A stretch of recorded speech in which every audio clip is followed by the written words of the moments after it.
All right, here we are. Want to say hello and thank you, first of all, to everybody joining. Lou Duma here and Chris Sumpter, the Hello, vocal everybody. one. Really appreciate the opportunity to present here. It's the first time for us, so going to apologize in advance for any clunkiness on our end. While we're new to the streaming platform for this particular part of the business. Something we're not so new at is the world of beverage and the world of print and design. Just by way of quick introduction, before we get into our actual presentation here, again, my name is Lou Duma. I work for, my day job is working for a company that provides packaging materials and co-packing to the beverage industry. And so very familiar with beverage cans in particular, label requirements, a longtime craft beer enjoyer, a occasional home brewer, nothing too serious or great, but I do enjoy it and get to craft breweries as much as I can. And Chris, if you want to give a little intro on yourself as well. Uh-oh, did I lose Chris? Well, I'm going to fill in for now. Looks like his mic just dropped out here. I can tell you we both come from printing backgrounds as well. Chris actually has roughly 30 years in the printing industry. There he is. Sorry about that. Everything froze and exploded all at the same time. Nope, no worries. I was actually just about to hand it over to you just to give a quick intro on yourself. Oh, okay. Well, hello, everybody. My name is Chris Sumpter, and like Lou, I've been in printing for most of my entire life. Just about everything you can do in printing, and it's treated me very well. I'm currently working in project management as my day job, but our side work with the graphics and the AI graphics is slowly becoming bigger and bigger, and we're looking on expanding it as far as humanly possible. So hello and thank you. Perfect. All right, well, we'll jump in. So yeah, don't be afraid using artificial intelligence to create fresh labels. And we'll go in. So yeah, just kind of giving a kind of state of the state of the craft beer industry from our own perspectives, how we see it, working alongside the industry in a lot of ways. It's clear now that craft beer has reached the point of maturity in the marketplace. When I first started enjoying some Oberons, I'm from Michigan, live in Michigan still. So Bell's Oberon was, I think, my very first craft beer that I had shortly after turning 21, and just kind of blew me away. It was one of those aha moments of, oh, beer doesn't have to be crummy and all taste the same. And that was, almost 25 years ago now.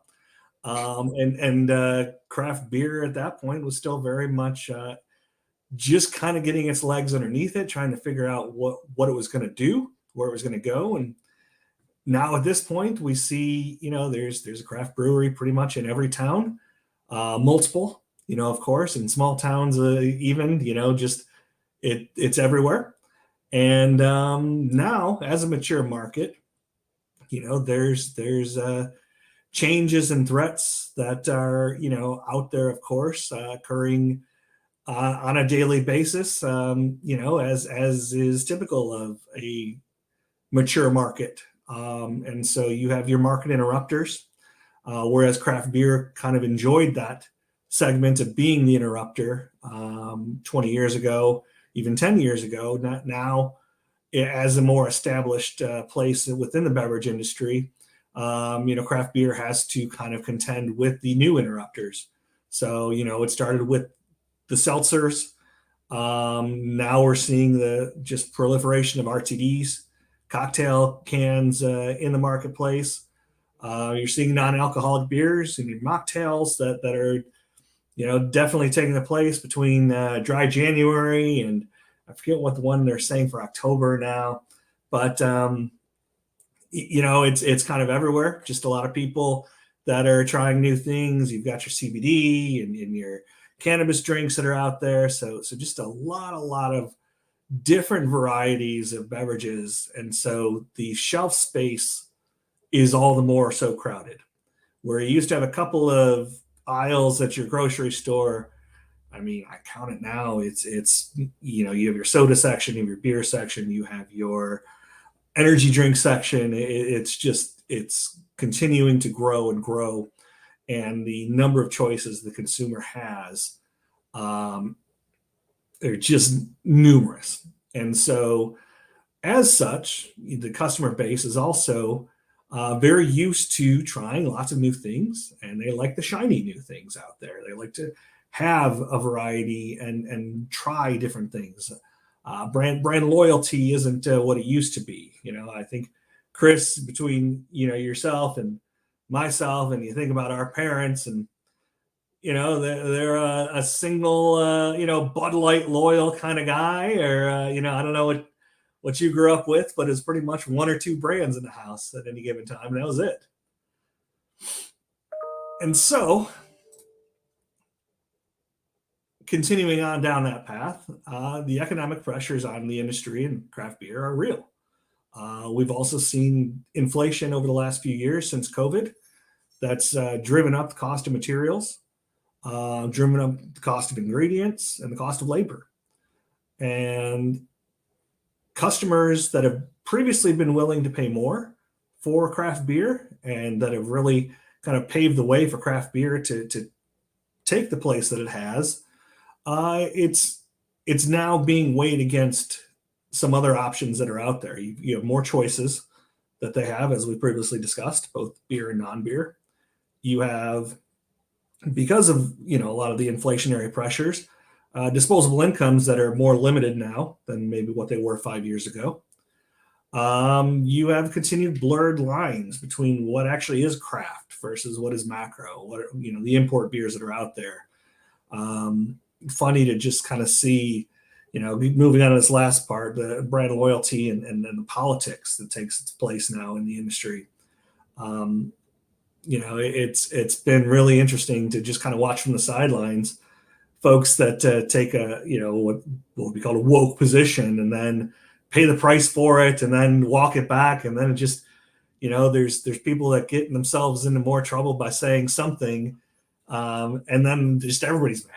And so trying to just toe the line between just making good product and having customers that want to drink it, and having all of these just kind of threats out there to just doing what it is that you enjoy to do as a brewery. Okay, so what does all of that have to do with what we're presenting on? So just connecting some of those dots.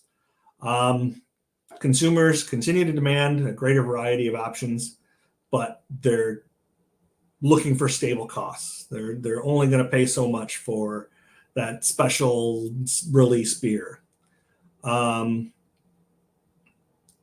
Area of consideration, label designs combined with SKU diversity. And so essentially what we've seen, I spent a stretch of time living in California. Chris lives in Las Vegas, and in both markets, we've seen, I think especially in both of those marketplaces, proliferation of breweries that are encouraging foot traffic by having multiple special releases scattered throughout the calendar year. And so essentially, one or two one-off beers that they're special releasing, whenever the last case is sold, it's done. It's never to be produced again.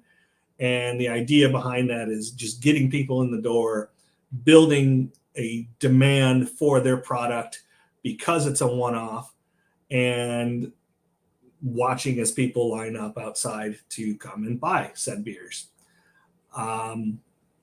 We've seen that be very successful for breweries, and we're all for it. So basically, if breweries can produce more batches of special release brews and keep the consumer engagement at a peak, while also keeping your costs lower, and namely where we can enter into that equation, is by offering label and design costs to a minimum, then you have a win-win situation there. So what we have dug into and now launched as a company is utilizing artificial intelligence to unlock some tools, particularly in the design aspect of beer labels, whether it's a digital printed can, whether it's a shrink sleeve can, whether it's a pressure sensitive label getting applied to a can. The technology is all the same as far as design is concerned. We're just taking a base design that comes from an AI, and they're able to spread it across all different forms for applying to the cans as a label, even if it is a direct print. That said, multiple platforms now exist that allow a user to provide a verbal description of what they want a base design to look like. So essentially, you have an AI. There's all different ones out there now. ChatGPT, probably the most prevalent and popular. You input into ChatGPT what it is you're looking for, and on a design interface, the more descriptive you are, the better the outcome of outputs that the AI is going to turn back around to you. So essentially, the AI takes those input descriptors, provides potential output images for you to review. From there, you can then essentially select from what it's given you, or select something that looks close to what it's given you and further refine from there. And the AI, with either additional descriptors added to it or just taking cues from what you say is close, can continue to fine tune and provide additional outputs that you can then review from there. At that point, that's really just your base design. And once you have that in place, that's where folks like Chris and myself come into play. I'm going to say more Chris than myself, because Chris has the actual background on the pre-press side of things, where you can take those base images, drop them into a template.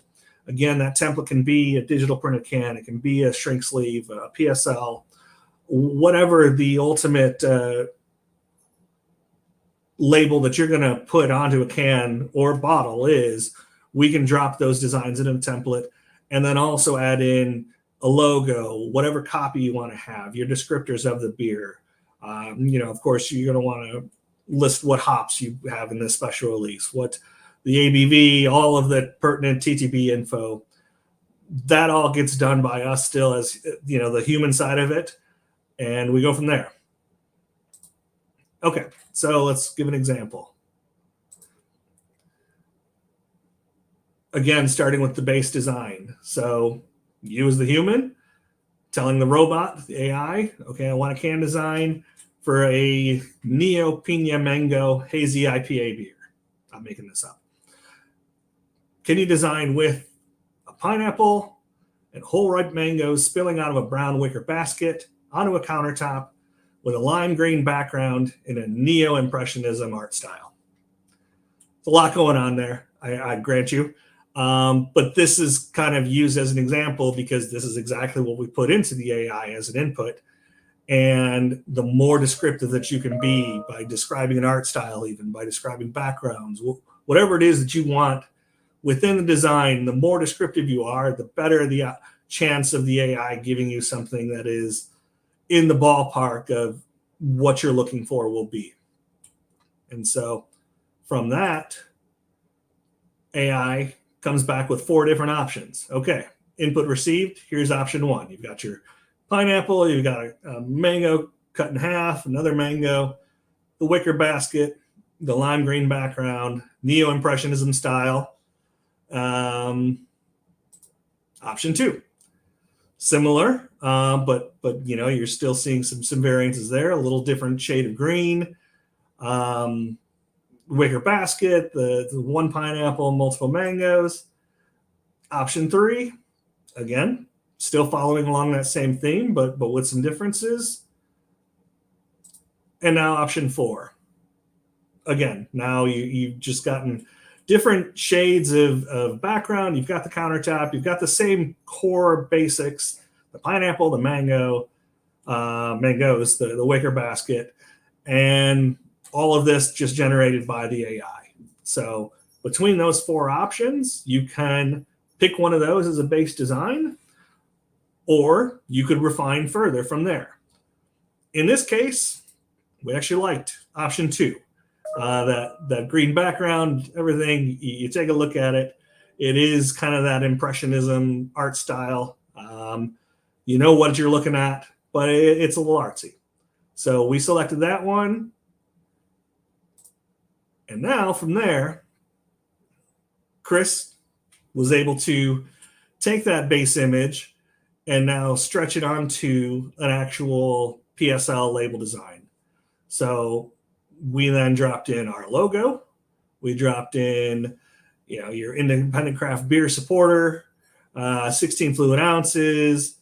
Of course, if this was real beer, we would list ABV.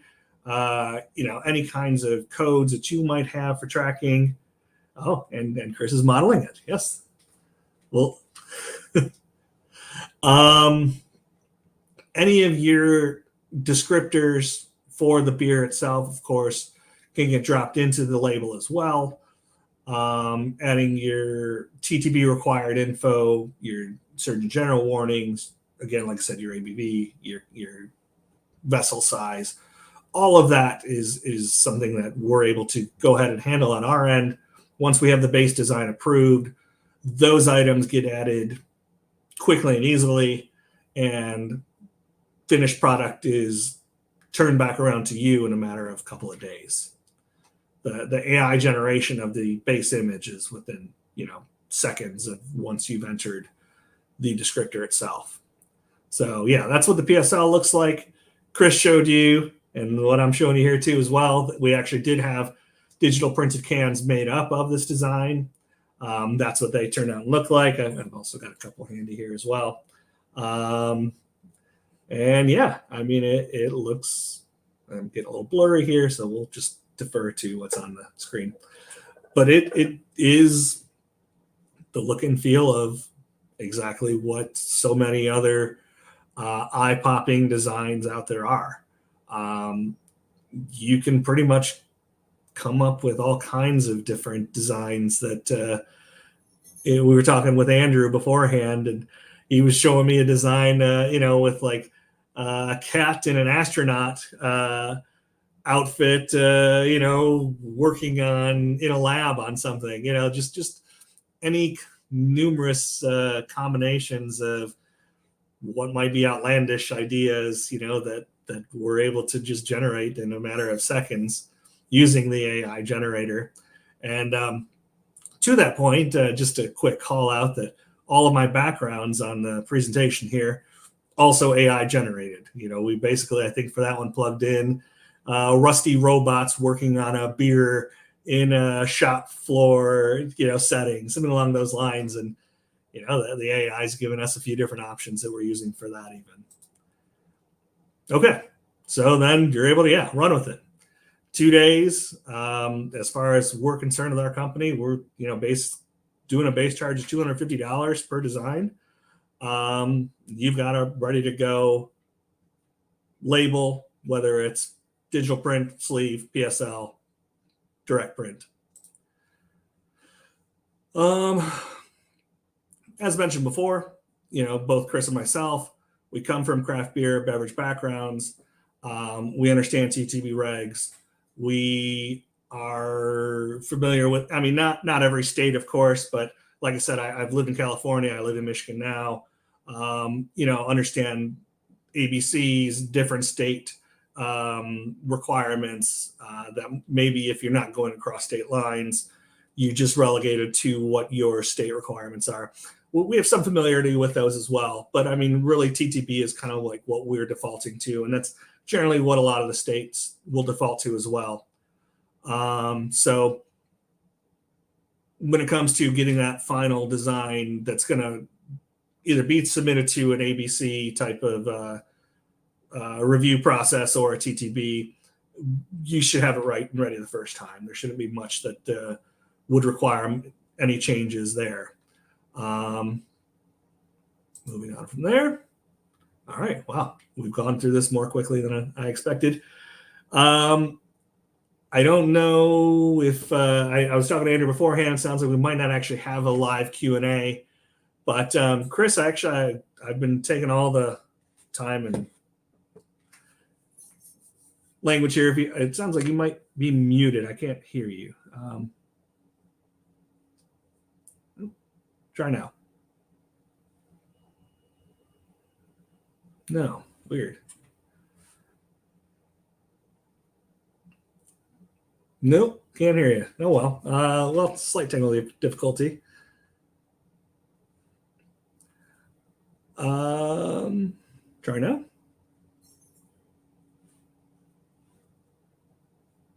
Sorry, folks. Yeah, nothing. All right. Well, we are happy to answer any questions even after the fact. I did want to at least show, thank you, of course, again to Andrew and to the craft beer professionals for allowing us to host this session. Our contact information is here. Our email addresses, our website. Any questions at all, we're happy to answer.